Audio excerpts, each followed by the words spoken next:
Ninth class ఫిజిక్స్లో నేర్చుకున్న ఒక చిన్న ఈక్వేషన్తో 70% యాక్సిడెంట్స్ నాపొచ్చా. చూద్దాం ఒకసారి. నైన్త్లో కైనమెటిక్స్ మోషన్ అనే చాప్టర్లో 3 ఈక్వేషన్లు ఉంటాయి. అందులో మూడోది ఇది ఈక్వేషన్ v² - u² = 2as. దీని నుంచి స్టాపింగ్ డిస్టెన్స్ అనే ఒక కాన్సెప్ట్ ఉంది, అదేంటో చూద్దాం. అసలు స్టాపింగ్ డిస్టెన్స్ అంటే ఏంటి? ఒక కారు వెళ్తుంది, ఏదో మధ్యలో అడ్డొచ్చి డ్రైవర్ బ్రేక్ వేసాడు అనుకుందాం. బ్రేక్ వేసిన వెంటనే ఆగదు కదా, కొంచెం ముందుకెళ్ళి ఆగుతుంది.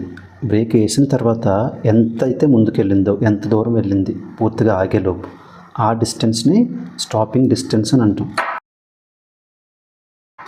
సో ఈ స్టాపింగ్ డిస్టెన్స్ దేని మీద డిపెండ్ అవుద్ది? మనకు జనరల్గా తెలిసిందే, స్పీడ్ మీద. ఎక్కువ స్పీడ్ వెళ్తున్నామంటే ఎక్కువ దూరం వెళ్ళి ఆగుతుంది బ్రేక్ వేసిన తర్వాత. తక్కువ స్పీడ్తో వెళ్తే తక్కువ డిస్టెన్స్ నుండి ఆగిపోతుంది. సో స్టాపింగ్ డిస్టెన్స్ అనేది స్పీడ్ మీద డిపెండ్ అవుతుంది అని తెలుసు. అయితే ఎంతలా డిపెండ్ అవుతుంది అంటే, జనరల్గా ఎక్కువ మంది అనుకునేది ఏంటంటే, స్పీడ్ కనుక డబుల్ అయితే స్టాపింగ్ డిస్టెన్స్ కూడా డబుల్ అవుతుంది అని అనుకుంటారు. అంటే ఒక 30 కిలోమీటర్ స్పీడ్లో వెళ్తున్న బండి ఒక 10 ఫీట్ డిస్టెన్స్లో 10 అడుగుల దూరంలో ఆగిందనుకో, ఇదే స్పీడ్ డబుల్ అయితే ఇప్పుడు 60 కిలోమీటర్ స్పీడ్తో వెళ్తున్న బండి ఎంతసేపట్లో ఆగుతుంది అనుకుంటే 20 ఫీట్ ఏమో అనుకుంటారు చాలామంది.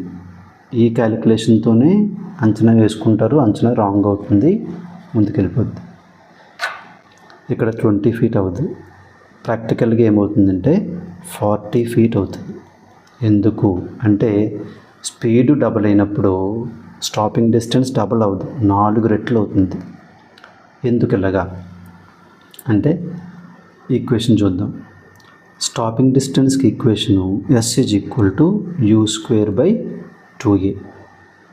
ఇక్కడ u అంటే ఏంటి, a అంటే ఏంటి? u అనేది బ్రేక్ వేయకముందు నువ్వు వెళ్తున్న స్పీడ్, a అనేది బ్రేక్లు రిటార్డేషన్ కలిగిస్తాయి కదా,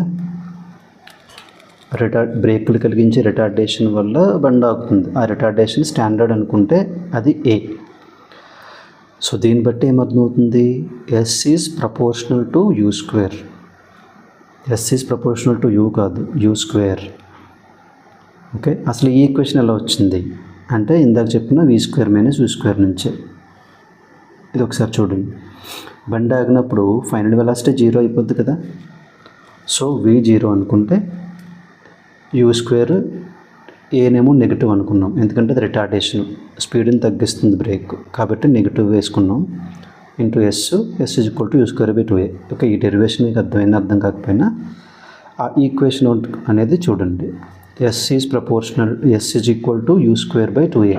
so s proportional to u². అంటే అర్థం ఏంటి? స్పీడ్ కనుక n టైమ్స్ పెరిగితే అప్పుడు స్టాపింగ్ డిస్టెన్స్ ఎంత పెరుగుతుంది? n² టైమ్స్ పెరుగుతుంది. n² అంటే స్పీడ్ కనుక డబుల్ అయితే స్టాపింగ్ డిస్టెన్స్ డబుల్ అవ్వట్ల, 4 రెట్లు అవుతుంది. స్పీడ్ కనుక ట్రిపుల్ అయితే స్టాపింగ్ డిస్టెన్స్ ఏమవుతుంది? 9 రెట్లు అవుతుంది. 3² 9 రెట్లు. సో ఇప్పుడు మన ఎగ్జాంపుల్ దగ్గరికి వచ్చేస్తే, ఇందాక అనుకున్న కార్ దగ్గరికి, అది 30 కిలోమీటర్ స్పీడ్లో వెళ్తున్నప్పుడు 10 ఫీట్లో ఆగింది అనుకుందాం, జస్ట్ అనుకుందాం. అప్పుడు స్పీడ్ డబుల్ అయితే 60 స్పీడ్లో వెళ్తే అప్పుడు ఎంతసేపట్లో ఆగుద్ది, ఎంత డిస్టెన్స్లో ఆగుద్ది?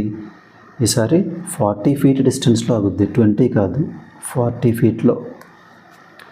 40 అంటే మనం ఎక్స్పెక్ట్ చేసింది 20, కానీ అది 40 వెళ్ళిపోతుంది. ఈ మిస్కాలిక్యులేషన్ వల్లే చాలా యాక్సిడెంట్స్ ఆ 20 డిఫరెన్స్లో జరిగిపోతాయి కదా. సో ఇంకొక ఉంచండి, ఒకవేళ ఆ స్పీడ్ కనుక 90 అయి ఉంటే, అంటే స్పీడ్ కనుక 3 టైమ్స్ పెరిగితే అప్పుడు స్టాపింగ్ డిస్టెన్స్ ఏమవ్వాలి? 3² 9 టైమ్స్ అంటే 90 ఫీట్ డిస్టెన్స్, అంటే 90 అడుగుల దూరం వెళ్ళి ఆగుతుంది. 90 అడుగులు వెళ్ళాక ఇంకా ఆగితే ఏంటి, ఆగకపోతే ఏంటి? సో ఈ మధ్యలో ఎంత డ్యామేజ్ జరగచ్చు ఊహిస్తేనే భయంకరంగా ఉంది. సో ఇది stopping distance concept. So stopping distance అనేది ఒక పెద్ద కల్ప్రిట్, మోస్ట్ ఆఫ్ ది యాక్సిడెంట్స్కి ఒక రకమైన రీజన్గా కూడా చెప్పచ్చు. అంటే 100% ఇది తెలిస్తే 100% ఆపేస్తామా అంటే మే నాట్ బీ, బట్ చాలా వరకు తగ్గించవచ్చు. ఓకే, సో ఇది తెలుసుకోండి, స్పీడ్ని కంట్రోల్లో పెట్టుకోండి.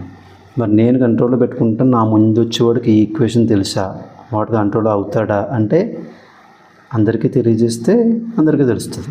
సో ఇది అందరికీ షేర్ చేసుకోండి. Thank you for watching. జై హింద్.